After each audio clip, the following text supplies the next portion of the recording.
In today's video, more than news, but a lot of confirmations that are things we've been talking about over the past couple of days. Finally getting official statements from the organizations and the people involved. Also, a couple different roster changes and some things that were rumored actually months ago coming to light.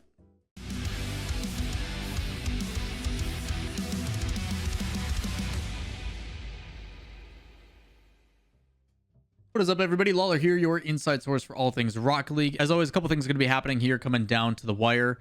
The trade window today, the 12th, is going to be the last official day for North America. And because of that, there's a lot of things that are going to be possibly happening later. So something to possibly look forward to for Saturday's video if more information ends up coming out. But as we expected in North America, things stand pretty timid. So good to see that. With that said, we're going to start off with the first one for North America, which is going to be about Dappur. For those that don't know, there was a rumor a couple months ago about Dappur possibly going over to eUnited as their new third as a replacement for Wondamike. But currently, Dappur was a sub of Kansas City Pioneers. So earlier today, Kansas City Pioneers said that they are parting ways with Dappur as a sub for Kansas City Pioneers RL. Thankful for the experience he brought to the table. Wherever he lands, we wish him the best of the best. And very, very soon after that, Shiv said following his departure from KCP, Dappur is expected to be joining the United roster alongside Ajax and Tristan for the spring split. And then a couple seconds after that, there was a tweet saying from eUnited, everyone please join us in welcoming Dappur to the EURL main roster. It was a vacant spot. We weren't exactly sure on how things were going to happen for them. But after a little bit of a debate, it did come to fruition. So congrats to Dappur making it back to a top team in the region as a starter. Not easy thing to do. Looking at it as a play style situation and comparing one-to-one Dappur to Wondamike, I don't think is really fair because Dappur, I think, does bring a different play style. There's a couple things we talked about in my stream today about why the possible potential of Dappur instead of Wondamike. And I think if you look at Dappur as an individual, obviously still fairly mechanical, fairly talented, but what does he bring to the team? And it could be more so the maturity as well as more of a laid-back environment. When I look at the team, it definitely feels like the mentality and the chemistry of the team is going to feel a little bit more welcoming in regards to having everybody actually at an older age. The youngest player on this roster is going to be 19 with, I'm pretty sure it being Tristan, that's 20. I'm not exact sure on his exact age. It didn't show up on the Wikipedia, but Dappur's 22. So you have a team that everybody is over 18, and I don't know if this is going to lead to stuff like a facility or a team house or what the plans are for United, but I do know United has said multiple times that they expect excellence. They want a team that is going to be successful and win and be in the conversation of a top 4, top 5, and that just hasn't been the case in quite a while.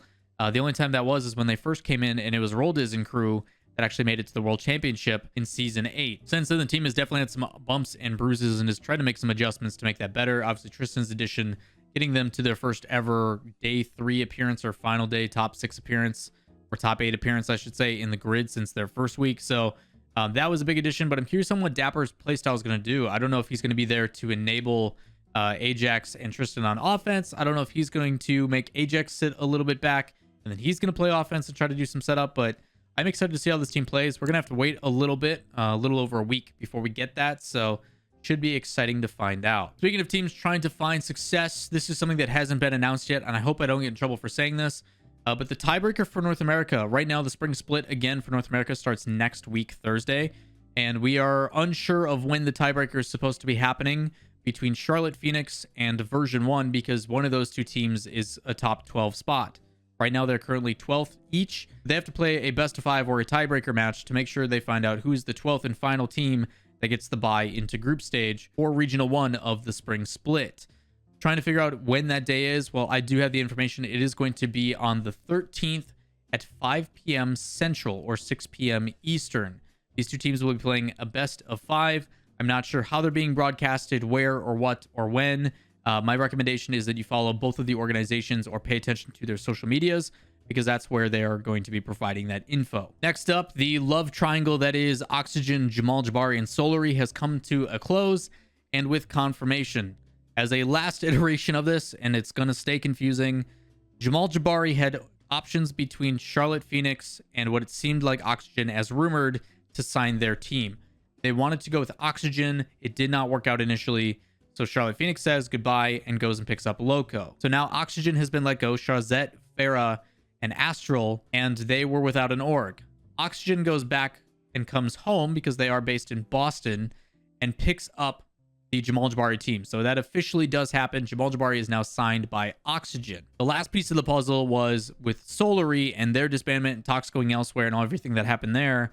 Solary also mentions they want to stay in the scene and how they were going to do that. And credit to Direct in my chat, and has also been known to post some really awesome analytical stuff on the subreddit.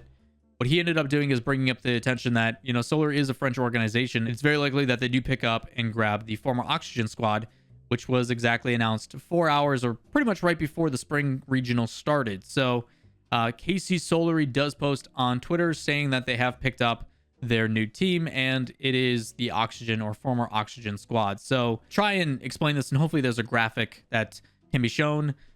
Jamal Jabary is now Oxygen.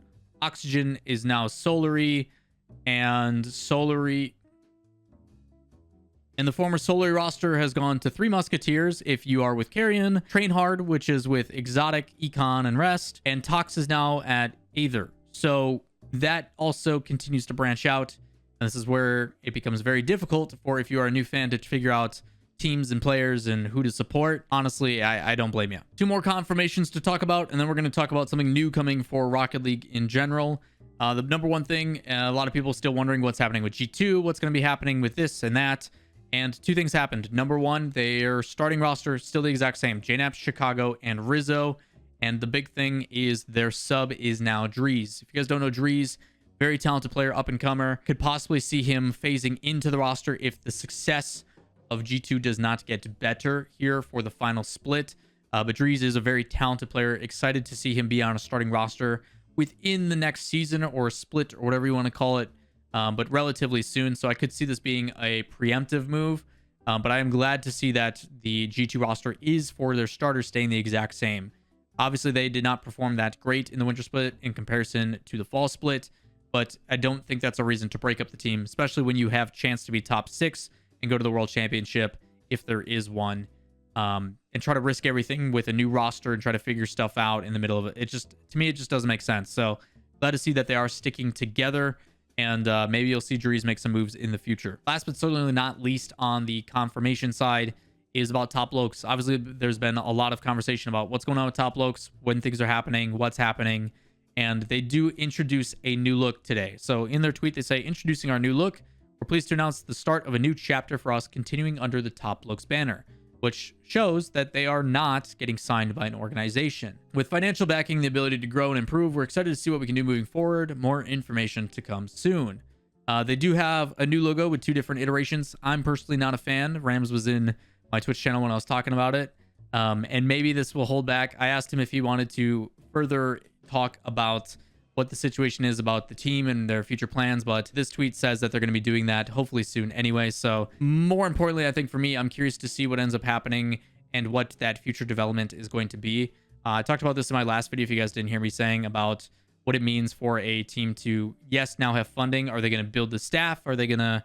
Those are the kind of things that I'm curious to find out. So excited that the boys do have funding. They are getting paid, which they have been for a while, but I'm glad they can be public about it. So no organization coming in for Top Blokes, but Top Blokes as a brand is going to continue to grow. Last but not least is something a little bit different. For those that don't know, a while back, Rocket League tried something called Overtime, which was a talk show that they did every Monday that aired on Wednesdays in the middle of the week. That was like a recap of what happened during the week and maybe like a fun game mode or something like that, or a cool head-to-head they called like the 50-50, where it was like 2 of the commentators arguing about topics and kind of like a this or that kind of thing.